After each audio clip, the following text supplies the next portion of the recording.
Hey everybody, welcome to another Fun in 5. Bringing you today Thunderstone Quest by AEG. This was on Kickstarter a couple of times, but you can also buy it at many board game stores.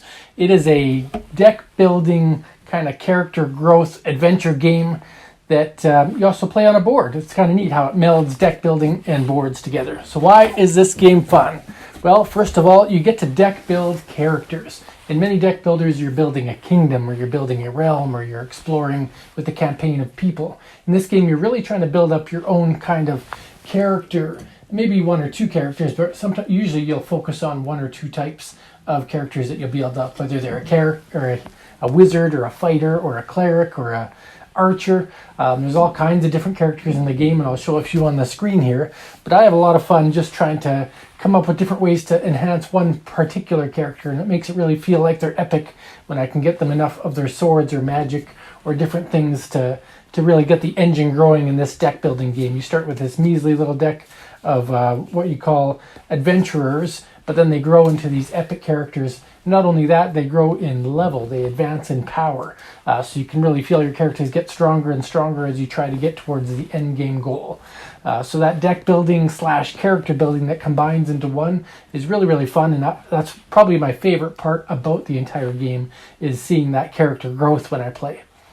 But there's more to it. The second thing I like is about all the different tokens that you can get, and really the healing mechanic is what I like the most about it. But you can get potions, you can get lanterns that help you get deeper in the dungeon, you can get rations that can help you heal, but the main part is how your health works. Because what happens is, as you take damage, it goes onto your health point track, this character board that you have, and the more damage you have, the less cards you get to pick up at the end of your turns. Thereby making it very, very dangerous to continue your journey until you come back and try to get recovered at the temple or find another way to recover. Because those hit points are permanent damage, and if you ever get to 0, there's some consequences and some suffering that you have to do. I mean, you earn experience, you earn these other tokens as well, but the health is the funnest part of that aspect of the game. Just trying to manage that while still trying to pursue your goal in the dungeon. Third thing I like is the game setup with the campaign mode. Now, you can play this as a free-for-all, random, just like many deck builders. You can put it together that way, but really the essence of the game is inside this campaign book. And depending on what version of the game you got, if you just got it off the shelf at a game store, you'll have a limited amount of campaigns. If you backed it on Kickstarter and got all the bonuses, you could have tons of hours of gameplay in this box. But what happens is each scenario you set up with a different plethora of enemies and a different assortment of items and equipment that you can play with. And so it forces you to advance your deck and play in different styles from time to time, especially given the way some of these combats take place. If there's poison, or if there's permanent damage, or other ways, some creatures you can only defeat if you have enough magic.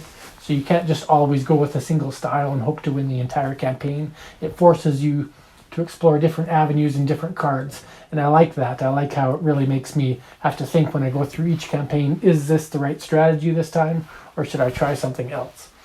All right. The fourth thing I like is the dungeon kind of crawl mechanic. I say it with quotations because there's always the same rooms that you're going through. It's kind of Diablo-esque in that way, where you're always going into the same dungeon. But what you do is you explore starting at the wilderness, and if you have enough lamps both on your cards or tokens, you can pursue further down into the dungeon. But each time you go down, you may have to encounter more powerful creatures. If you get to the third layer of the dungeon, then you end up having to fight the most powerful creatures. And you don't have a choice, really, because if you want to end the game, and that'll kind of tie into one of my other fun points, is you really have to dive into these things. You have to be able to find the keys that are hidden in each of these decks. So each deck has 2 keys, and you have to get a certain amount of keys to win the campaign by ending up to fight the final creature, which in this case is Smorga the Queen. There's a few different boss battles, so not only do you progress through 3 series and rankings of creatures, you also have to battle a boss creature that can change from campaign to campaign. After you find the keys, of course, that are layered into these decks here. So I like that part of it. I like that kind of dungeon delving / forced to fight. Otherwise, what's the point of building the deck? And then the last thing I like is about the epic items and kind of growth that you can do in other ways. So there's epic heroes, and those you can see on the board, but you have to progress level by level. So you go to level 5, 6, 7, or 2, 3, 4. You have to progress your characters to get those. I think that's cool. But you can also earn these special items. So in here, you may start with this weak little deck, but if you can find a way to get to the Shop of Arcane Wonders, you could win a powerful Firebrand sword, which is 5 combat and 3 magic. That's a pretty powerful item. Or you might get yourself an apothecary ally that could help you with healing and drawing cards.